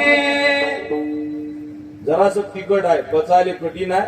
मला कोणाच्या बापाची भीती नाही. मंदिरात जाणारा भक्त, पण मंदिरात गेल्यावर जर त्याला देव दिसत नसेल, देवाचे डोळे सोन्याचे आहेत का चांदीचे आहेत हे दिसत असेल, त्यानं मंदिरात गेल्यापेक्षा घरी राहिलेलं एकदम चांगलं.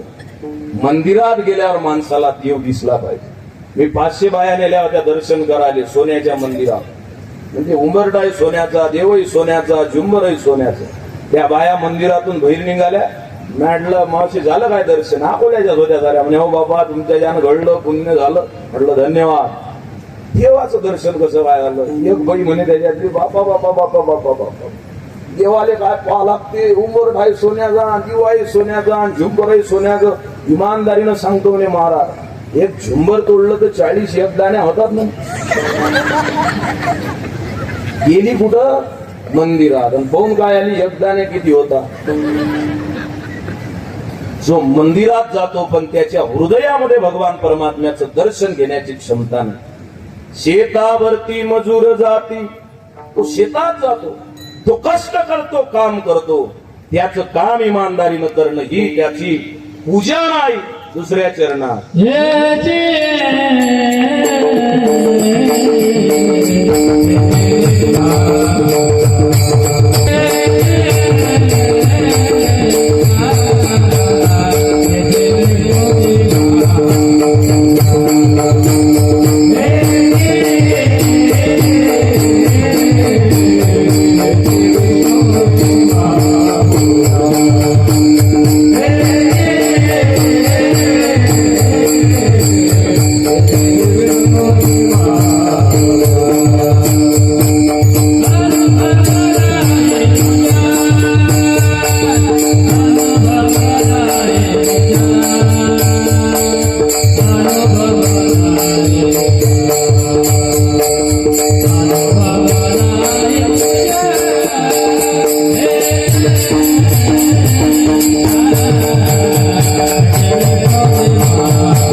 त्याची विष्णूची महापूजा किंवा काम इमानदारीनं करणारा तिकडे असेल त्याची विष्णूची महापूजा. तो जे कर्म करतो ते त्याची पूजा बनते. तो जे जे करील ते ते कर्म पूजाच तुझी ईश्वरा. तुझ्या शक्तीची ही पूर्णावली अजूनही नाही जीवा भावात शिरली. म्हणूनच अज्ञान दशा उरली आम्हापाशी. आज समाजातला सगळ्यात मोठा वेळ संपला आपला. कीर्तन चालू ठेवू का बंद करू? हा चालू ठेवा. दिवस निघलो जीव घ्या माया.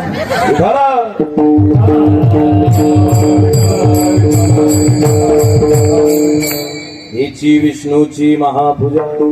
कोणती पूजा आहे? त्या माणसाने केलेलं त्याचं व्यवस्थित कर्म. सगळ्यात मोठा प्रॉब्लेम आहे. डॉक्टर त्याचं काम करत नाही, कीर्तनकार त्याचं काम करत नाही. आता नवीन कीर्तनकार आले मार्केटमध्ये. ते सांगते तिसऱ्या बोटामध्ये लाल रंगाचा खळा घातला तर तुमचे हाल होणार नाहीत. मग तू कोण गली गलीनं हिंडत राहिला? माझ्या खिशातले शब्द नाहीये. जगद्गुरु तुकोबारायांनी गाथेमध्ये लिहिलं. तो वरून भगवा दिसते म्हणून त्याला साधू समजू नका. तो जगण्याकरता कोणतं ज्ञान सांगते त्याच्यावरून फुटपट्टी लावा, त्याला मोजपट्टी लावा. हात पाहतो म्हणून साधू नाही.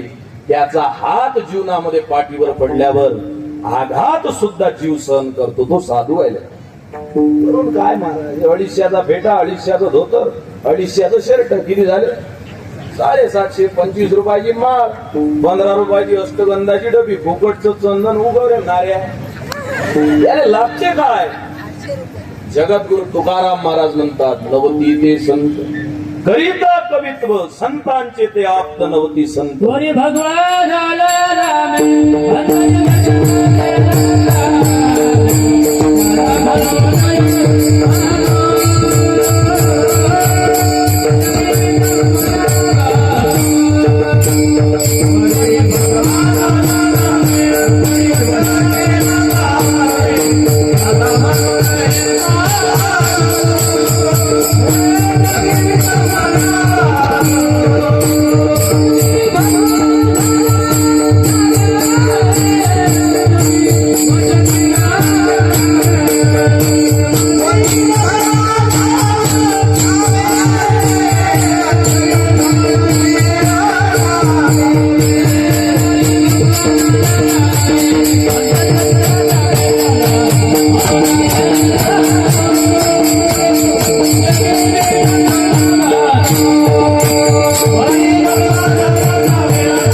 बोधाचं काम व्यवस्थित करत असेल. याची विष्णूची महापूजा.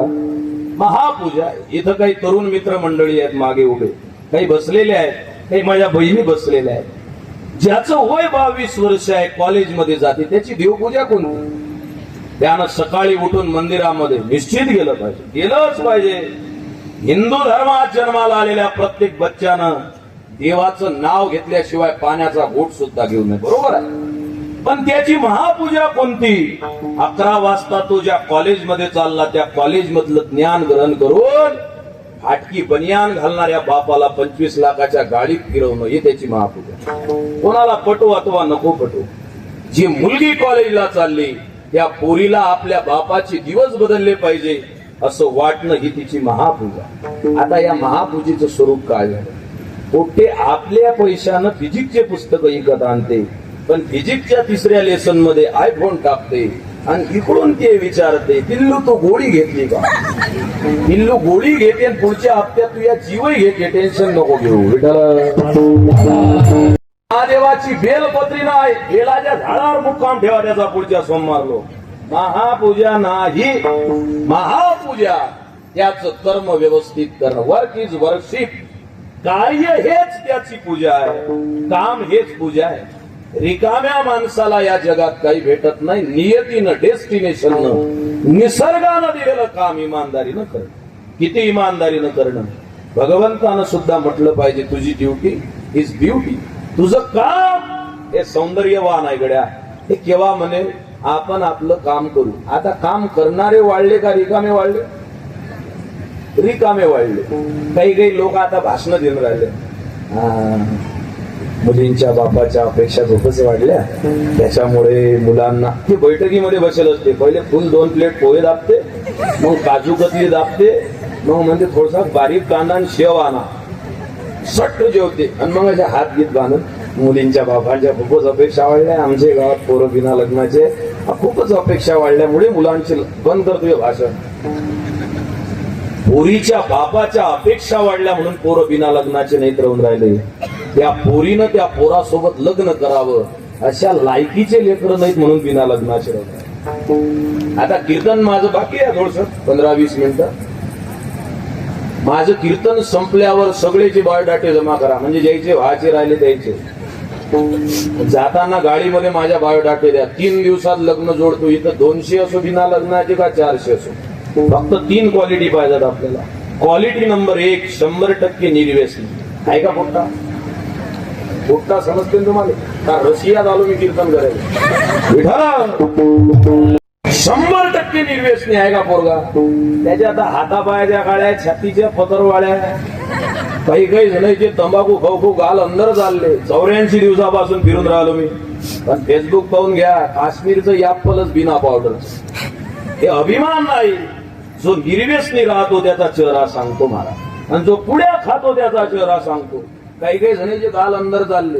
असं वाटते काही दिवसानं फडणवीस साहेबांसंग अंदरवारी मीटिंग घेतात का? हेच नाही त्याच्या. हिंदभूच्या लेकरा मुख चंद्र का सुकला असा, वस्त्र ना अंगाभरी आली कशी रे अवधसा. हिंदभूच्या लेकरा याद येते का कधी पूर्वजाची अंतरी. 400 सैनिक मारल्या गेले, पण एक 72 घोड्यावर उभा होता. हातात भाला आणि खाली दरीत गेला तरी वर भाला फेकला. दर्द कहा तक पाला जाये, युद्ध कहा तक टाला जाये, तू भी है राणा का वंशज, फेक जहा तक भाला जाये. काय माणसं झाले आपल्या देशात. याचे हातपाय बारकी चिरकी. 100% निर्व्यसनी पोरं नाही. दुसरी क्वालिटी, बापाचा 1 रुपयाही न घेता नवरीच्या सगळ्या इच्छा जन्मभर पुरी करण्याची योग्यता. आहे का बोलते? ते तर स्वतः चॅटिंग करते, बापाले म्हणते बाबा 249 रुपये पाहिजे होते. त्याचा बाप म्हणते काय मा जिओचा रिचार्ज खलास झाला. त्याचं नाव जिओ नाही, त्याचं नाव मरो पाहिजे होतं. मरो. चॅटिंग तू करतो, पैसा बापाले मागतो. बापाच्या पैशावर जगणं मोठी गोष्ट नाही आहे. एक बोलू महाराज, जीवन जीने का असली मजा तब नहीं आता, जब दौलत बाप की और उस पे गुरूर हम करे.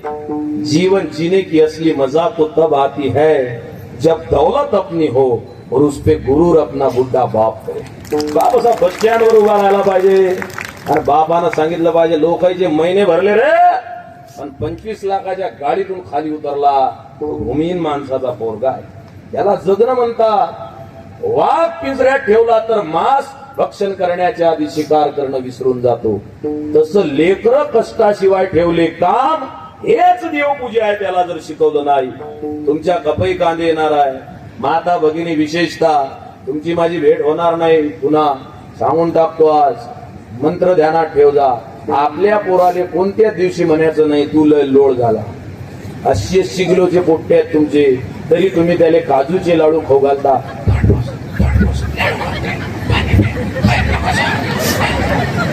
80 किलोचं पोट्ट त्याच्या पाठीन माय हात फिरत मा सोन्या लोळ झाला. मा 1.5 क्विंटलचा हल्या बनवतो काय त्याचा. सोन्या लोळ झाला. काय महाराजचे शब्द आहेत गुरुजी बाबांचे. जीव ओवाळून टाकाव त्याच्या शब्दावर. बसलास कशाला आळशी बनायला, चाल पुढे देशाचं काम करायला. दिसायला धट्टा शक्ती न लठ्ठा, जेवायला पाहिजे दही दूध मठ्ठा. काय झालं शेतावर जायला काय झालं MIDC जायला. उगा मागतोस भीक अरे काहीतरीशी चाल पुढे देशाचं काम करायला. बापाचा धंदा होता भिकेचा, तो काळ गेला आता फोकट जगायचा. काय झालं भिकारी व्हायला व्हायला, काय झालं भिकारी व्हायला. लाजाता सोडतो सोडतो सोडतो, लाजाता सोडतो कामाला धजतो. चाल पुढे देशाचं काम करायला. त्यानं देशाचं काम केलं पाहिजे, कुटुंबाचं काम केलं पाहिजे. माय बहिणींची अब्रू रस्त्यावर येत आहे, तो घरीच बसलेला आहे. त्यानं धर्माचं काम केलं पाहिजे, तो देशाकरता उभा राहिला पाहिजे. हे त्याची कर्मप्रवणता, म्हणजे त्याची महापूजा. माझी बहीण अभ्यास करणं तिची महापूजा.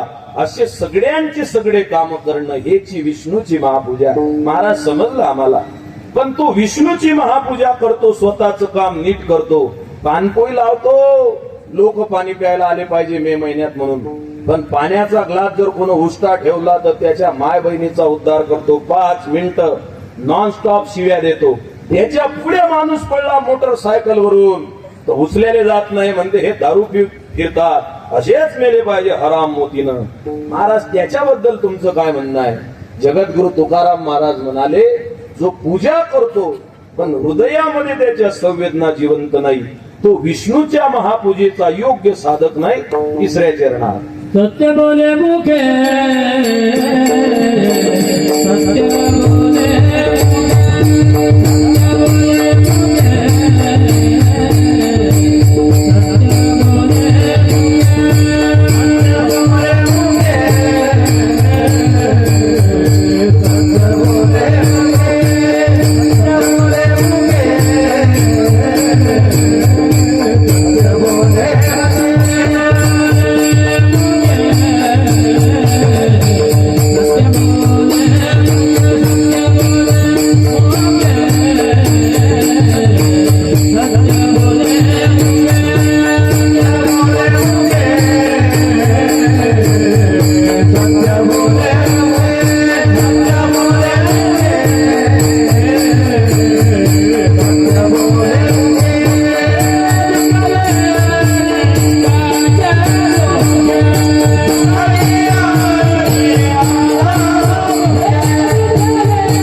म्हणते सत्यम वदम. पण काही काय म्हणते मी खरा बोलतो, कोणाला भेटो का.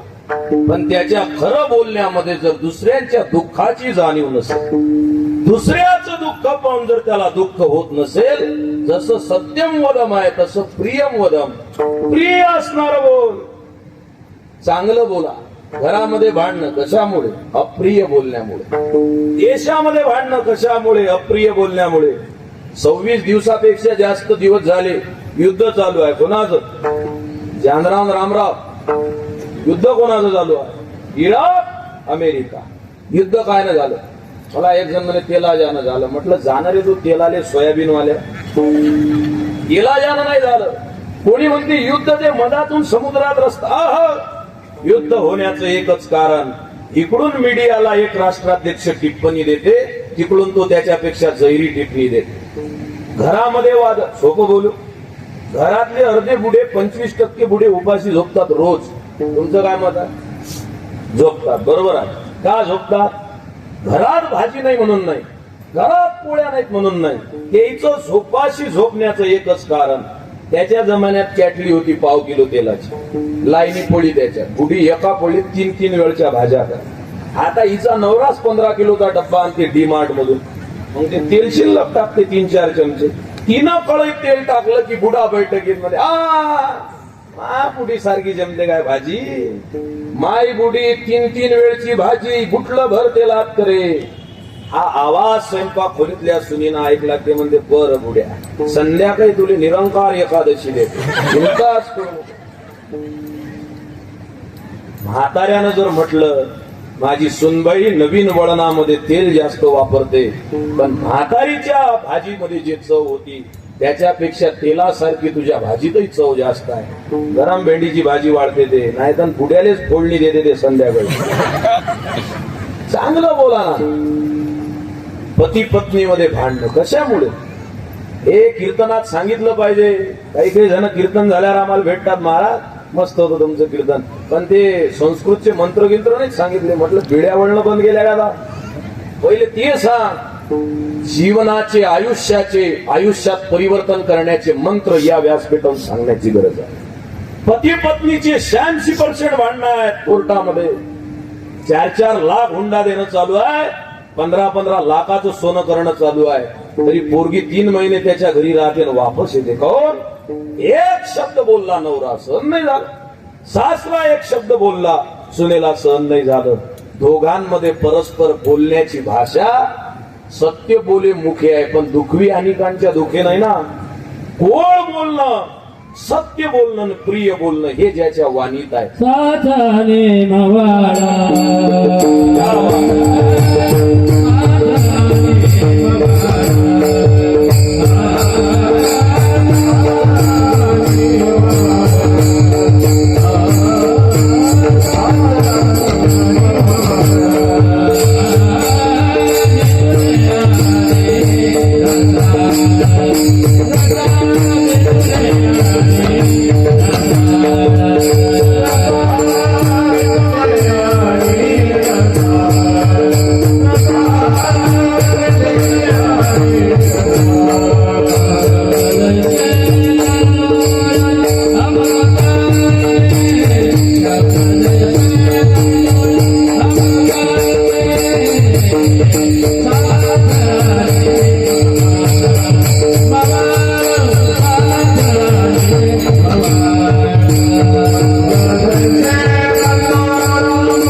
सगळ्यांच्या नावानं टाळी वाजवायची.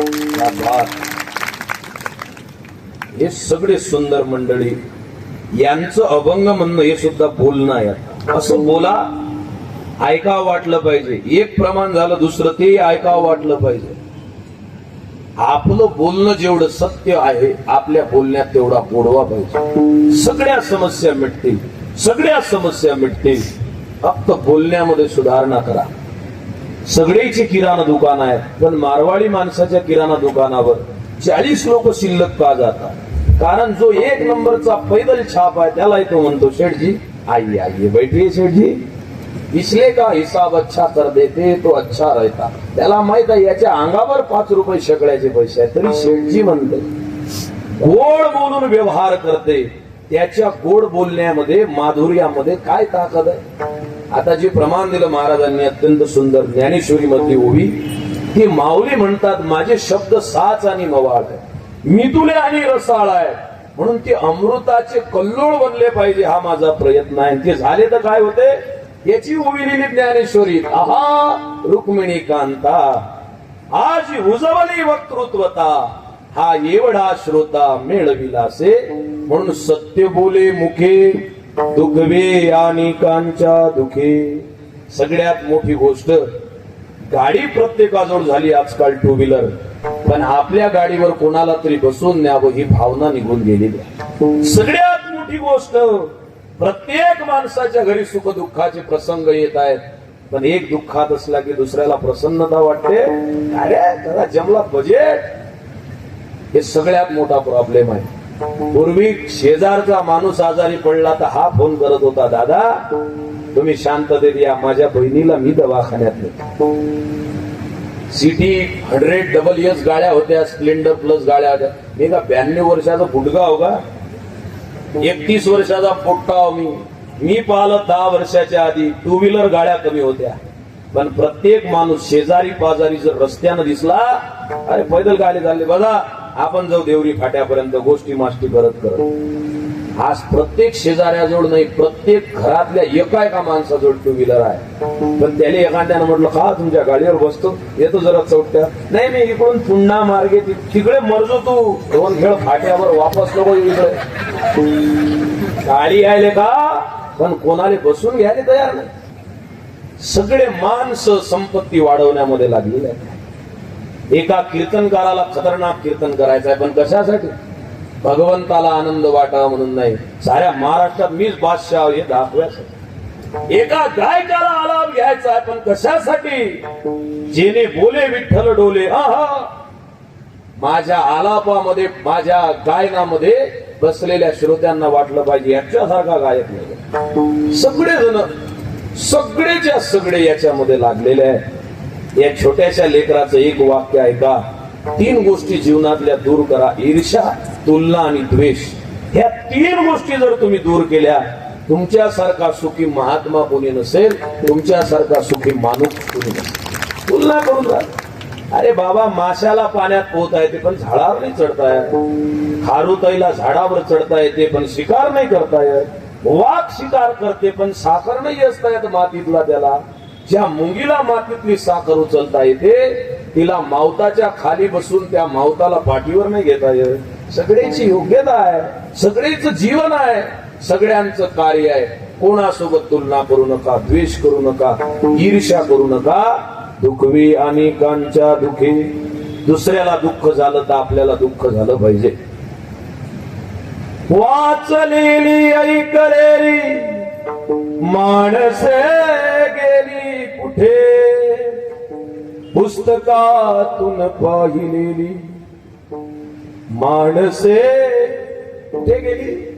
हा प्रश्न विचारला लोकांनी. कुठे आहेत माणसे? बंगल्याशी बंगला अन बंगल्यावर बंगले, पोपटेशा करणारी माणसे गेली कुठे?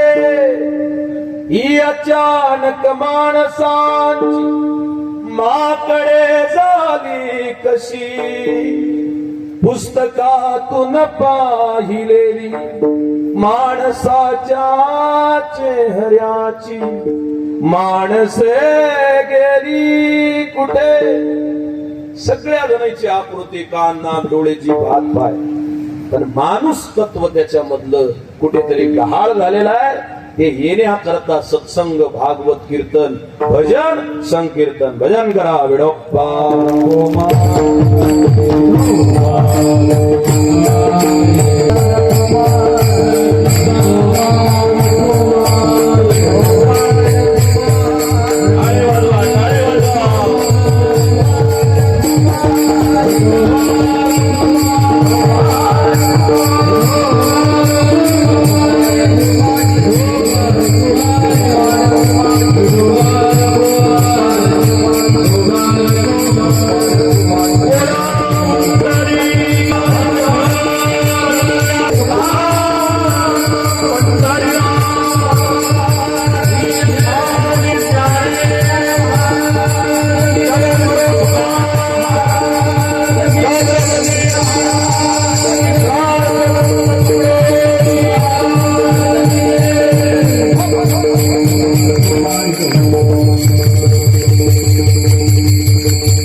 चालू आहे सध्या सकाळपर्यंत. विठ्ठल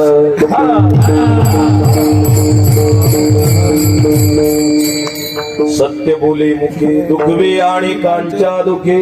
परमार्थ खूप सोपा आहे. आपल्याला दुसऱ्याचं दुःख पाहून आनंद वाटू नये आणि दुसऱ्याचा आनंद पाहून दुःख वाटू नये. अटपला कार्यक्रम.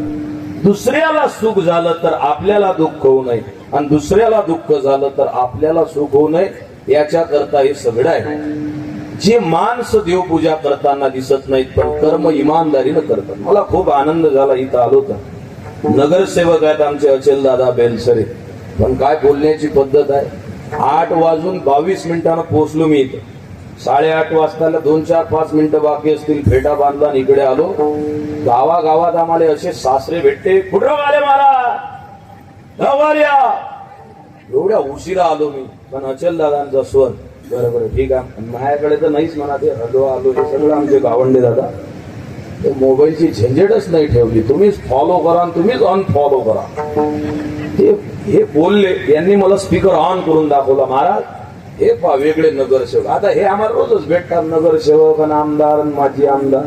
आमचं रोजच आहे ना. हीच गेली की उजगाव, भिकारी गाव, 40 गाव.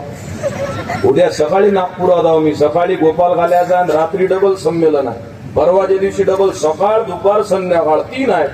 हे सगळी कृपा त्या वाणीची आहे. ही सगळी कृपा आपल्या जीवनामध्ये त्या शब्दांची होते. काय गोड बोलले. हे अचलदादा बेलसरे जसे आहेत तसा त्यांचा मित्र परिवार आहे. माझ्या नाव ध्यानात नाही राहत. माझं नाव प्रशांत ठाकरे आहे. शरद पवार धुळे. हे आमचे अचलदादा बेलसरे, अरुण भाऊ अंबळकर, रितेश भाऊ हाडोळे, संदीप भाऊ खाजोने, विशाल दादा नाते, गजानन भाऊ घाटोळ, शरद मुर्रेकर, राजू भाऊ वरेकर, या सगळ्यांच्या नावानं जोरदार टाळी वाजवा. आणि संपलं माझं कीर्तन 1.25 मिनिटात. तुम्हाला सुद्धा एकच सांगणं आहे. घरामध्ये तुम्ही हातात झाडू घेऊन झाडझूड केली तर घरातला कचरा साफ होईल. पण या भागवताच्या पेंडॉल मध्ये जर तुम्ही हातात झाडू घेऊन झाडझूड केली तर तुमच्या नशिबातला कचरा साफ होईल. 7 दिवस सेवा द्यायची. घरी स्वयंपाक केला, लोकांचे घरातल्या माणसांचं पोट भरेल. पण इथं स्वयंपाकात मदत केली, इथं सेवा केली, भगवान परमात्मा आपल्या मनाला समाधान देईल. 2 दिवस लोकांसाठी जगून पहा. आपल्या 2 लेकराईला सुखी देत ठेवण्याचा आशीर्वाद ते लोक देत. मी बोलत नाही महाराज. मला स्वाभिमान वाटतो, आनंद वाटतो. कीर्तनाच्या पैशातून आई वडील नसणाऱ्या 18 अनाथ लेकरांचं शिक्षण करतो.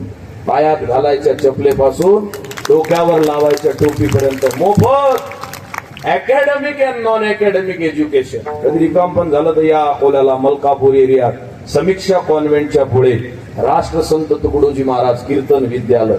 नाव विद्यालय आहे पण 1 रुपया अनुदान नाही. दररोज बोंबलतो बेबीच्या डेटापासून त्या लेकरांना शिकवण्याचा प्रयत्न करतो. हे तुम्ही माझ्यासाठी टाळी वाजवावी म्हणून नाही. एवढं सांगणं आहे. जो स्वतःसाठी जगतो इतिहास त्याला विसरतो आणि जो दुसऱ्यांसाठी जगतो इतिहास त्याच्या पाया लागतो. आपल्या पाया लागला पाहिजे इतिहास. आपलं जीवन बनलं पाहिजे. यह संसार है लोभता हंडा, जीवन भर नहीं भरता है, जितना जितना अनासक्त हो, निर्मल प्रेम बहेगा जब प्रभु शरण में होगा।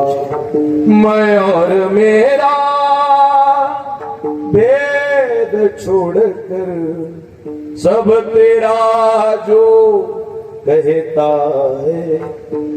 मिनिटाला 10 लाख कमावणाऱ्याचं नाव नाही आठवत माणसांना. 6 वेळ मुख्यमंत्री राहणाऱ्याचं नाव गुगलवर सर्च करावं लागते. पण आयुष्यात स्वतःच्या हिश्श्यावरच्या कर्ज खताच्या वया इंद्रायणीच्या डोहात बुडवणाऱ्या तुकोबारायांचं नाव घेतल्याशिवाय महाराष्ट्रातल्या कोणत्या गावाची संध्याकाळ होत नाही. याला जगणं म्हणतात. मैं और मेरा भेद छोड़कर सब तेरा जो कहता है, टुकड्या दास कहे आखिर प्रभु ही बन के रहेगा। महाराज याच्यासाठी आम्हाला काय करावं लागेल? काहीच नाही. जीवनात तुम्हाला फक्त एक काम करावं लागेल, सत्य संकल्पाचा ठाम निर्णय करावा लागेल शेवटच्या चरणात. निश्चयाचे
सत्य संकल्पाचा निर्णय आपण सगळ्यांनी करावा.